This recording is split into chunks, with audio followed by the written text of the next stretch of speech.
Hey guys, Mike here at Royal Clips Productions. I hope you've all had a great Christmas and are looking forward to New Year tonight. As you may have guessed by the statement, it's the 31st of December 2017, so we're in the final hours of this year, if you like, which is slightly scary because it only seems like not so long ago I said the same thing at the end of 2016, moving into 2017, but hey, here we are. So I'm still in the same room, not much has changed in terms of gear, to be honest. I got a little bit more in terms of streaming kit, couple more sample libraries and plugins, but it's all stayed pretty much the same. I've mainly just been capitalising, still using that Spitfire stuff, still using the Metropolis Arc, you know, Gravity, all those kind of sound designy libraries. I will be picking up a couple more in the new year. I just need to decide what projects kind of are going to benefit from others, but I'll be doing videos on them as I pick them up. So this year's been a bit of an odd one. It's been a mix between a composer, a music producer, and an admin person. Essentially, so the last probably 4 months has been a lot of admin. Basically, I sort of looked at all my catalogue of music that I've ever done and tried to think, well, these aren't being used, that's kind of used, but that version isn't. You know, this got used, but now the film's gone. Unfortunately, a lot of the earlier projects I did with the indie companies, they've now disappeared, which is, I went on YouTube and I'm like, well, where have they gone? So it's a little bit sad for me because that's obviously work I did. Well, and for them, you know, for the whole team, everyone who kind of put their time in. It's sad to see the project now not there. So I took those cues and kind of reused them because why not? It's, you know, it's like some people always say you shouldn't do that, but I totally disagree with them. You know, if you've got a cue that's your property, your intellectual property, and your creativity that's obviously good, and you think it can serve a purpose elsewhere, don't just leave it sitting on a hard drive. Like, reuse it. I don't see why that's a problem. As long as you can do it contractually, do it. So yeah, I basically rebranded a whole bunch of cues from a bunch of short films that I did, YouTube docs I did, things like that, and sent them off to library. So there's a library in the US called MIBE, who are based in New York City, and they finally approved about 35 of my cues. So they're in the library and live and ready to sync now, which I'm really excited about. It's one of them ones where, you know, so I'm going out tomorrow, by the way. Anyone who's in Shoreditch in central London tomorrow, I'll be in Blues Kitchen having a jolly up with a bunch of mates. So if you're in the area, give me a shout. But let's get back. Let's not digress too much.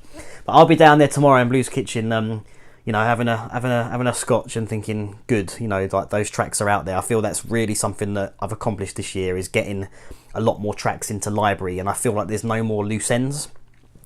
Like an extension of that is, and the boring side of being a composer, sound designer, music professional, whatever, a music professional person, you know, in the music industry, is tracking your stuff. So PRS, PPL, you know, ISRC codes, all that stuff. So I've made spreadsheets that track, you know, these are my cues, this is how long they are, this is the BPM, this is the time signature, you know, this is the mood, this is the genre, this is the tune code, this is this, so I can almost keep track of everything, and if anyone phones me and asks me about a cue, I can get all the details straight away.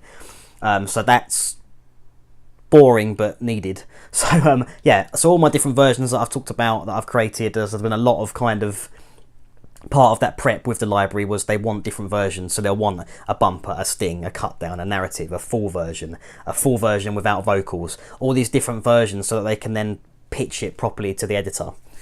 So there's a lot of that I've been doing, which is actually very time consuming, and it's not much fun, I must admit. But it's a necessary evil. So yeah, admin and library stuff I focused on a lot. Probably the biggest thing this year, which I am genuinely proud of in myself, is I pitched for the Jurassic World teaser trailer, which I didn't get. And that's fine, you know, to even be in a conversation to be able to do that. Really was a good boost for me. I felt great doing that, and it was a really cool project. It's a bit stressful because they hadn't filmed anything yet. I haven't really been able to talk about it till now. So my pitch was almost verbal. You know, well, we're thinking this, we're thinking that. Can you try this? Can you try that? So I didn't get it, but it's absolutely fine. You know, I may well do a video going into that queue next year just to show you my thought process without picture. If that makes sense, that might be helpful for you guys. I don't know. Let me know. But yeah, so that was cool. I almost did that mid-year, but then there was a lot of waiting around to hear whether I'd actually got the pitch or not, which is a little bit, you know, anxiety levels. Oh, is it? Oh, I got it. Have I got it? I was getting a little bit frantic, but I didn't. But it's fine. You know, we move on, and you know, I'll keep pitching. So there's that. I did a few kind of company brandings with a local businessman here. Hello, Steve, if you're watching, mate. Steve's an awesome VO artist, Steve Folkwin. Yeah, we did basically some almost corporate branding videos where he voiced and gave real energy to a company, and then I kind of came and put some music, and then yeah, we got some motion graphics done, and you know, they ended up being really quite cool stories to companies. You know, companies are quite personal things. Like me with Aurora, it's like my little baby, it's like my little creation, you know, my entity that's mine, you know, and people are kind of quite, I think when you're talking to people about their business, it's quite personal, so it's quite interesting the emotional response you can get from branding someone's company. It's quite interesting to see how they respond to that, because you're really bringing it to life, especially from a, you know, a musical point of view for me, and obviously for Steve, I'm sure voicing their visions, if you like. It's quite interesting doing company brandings. So I suppose it's the same in the ad world as well, for branding like that. So that's been cool. So music producer hat. So I stepped into the role of music producer this year. I'm producing an EP for a UK based rapper, my mate Arques. So he's a big film buff, you know, Star Wars stuff all around his room. I'm sure if you follow his channel or somewhere, you'll see him somewhere along the lines. So obviously we've had many music chats and film chats over the years, and we finally kind of bumped heads and decided to do a collaboration project. So we're branding it cinematic hip hop, which is a thing anyway. I mean, trap music uses, you know, hip hop's used all sorts of genres of music through sampling, and you know, we're not going to go into music history here, but you know, hip hop has a lot of styles in it, which is great, and I think that's cool. That's why I like it.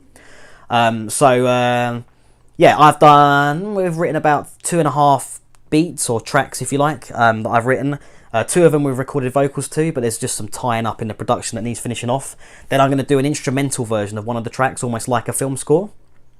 So I think that's quite cool. You're going to get that's a film score version, and this is the track, and we're going to see how it kind of pans out. So I'm quite interested to see how that is received. You know, so I've got one more track to write. I'm a little bit delayed. Sorry, Arcs, my fault. But yeah, Q1 2018 we'll be getting that out. It's going out under Royalties Productions, and Arcs' company 9E is getting involved as well. So you'll see that everywhere: Apple Music, Spotify, Deezer, all that stuff. It'll be available to you to listen, stream, buy, etc. Share, I hope. So I'll keep you guys posted on that. So that's Q1. I am just getting around to scoring a short scene from a film which is being pitched in LA, hopefully next year, called Crazy Woman Got a Gun. So there's some details on that on my IMDb page. That's going to be happening again, probably January, almost probably the first week or so of January. I'll be getting that out. Other than that, it's been quite quiet. A few mixing projects. Hello, Claire, if you're watching. I worked with Claire Estelle on her track over the last kind of couple of months, adding bits and mixing, and that was quite cool, where people actually came here. You know, a lot of stuff now is remote, so people don't really tend to be in the same room. So it was quite interesting to have everyone here, you know, for the mix. And it was the track itself. It's quite challenging in the fact that it's a real arty track. So conventionally for me, some of the stuff I was doing was like, why are you doing that, Mike? I don't want it like that. So it's like it was quite useful to have people in the room explaining almost the story of why the track needs to be mixed in that way. A lot of very creative mixing, panning, lots of different EQs, stuff going through different kind of effects. And Steve as well from Tangentize was instrumental in kind of setting that up. So that was really interesting for me. It was challenging, not gonna lie. You know that, Claire. But if you guys are even watching, you'll have to let me know if you watched this video. But yeah, so that was cool as well. So it's been a little bit of composing, you know, music producer, engineer, you know, and kind of admin person has been this year's main things. YouTube took a bit of a hit. I'm not put much out. I think this is my first video for 3 months, which is just shit, really. I apologise for that. That's something that has deeply upset me, because I had planned last year to hit 750 subscribers by today, and I think I'm on 658 or something. And if I'd put more videos out, I'm sure I would have hit my milestone. So that's on me. So what we're taking into next year with this, me like, I wish I could like turn and talk to myself here, is do your videos, Mike. But anyway, one of the best networking, that's another thing I talk about, networking. So I've met a lot of cool people this year.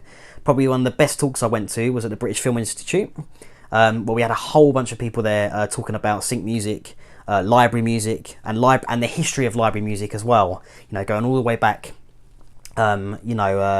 before film, library music now seems to almost be exclusively associated with film music, with cinematic orchestral music, if you like.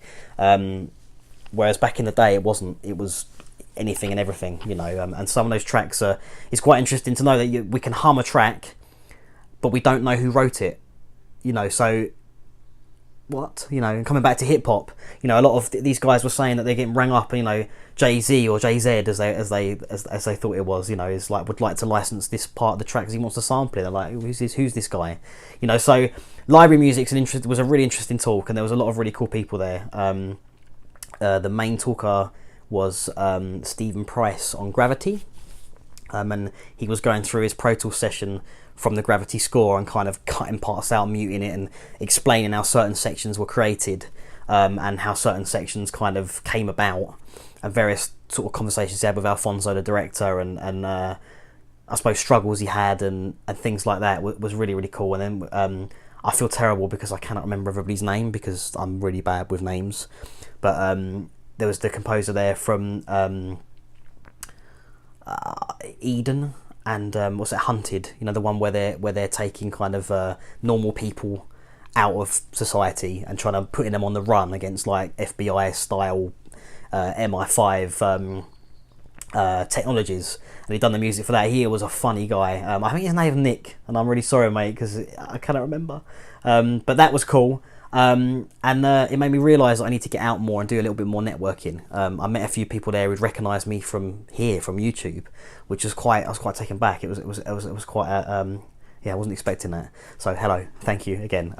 So yeah, I'm going to try and get myself out a little more in 2018, more networking events, more chatty, instead of being stuck in this room.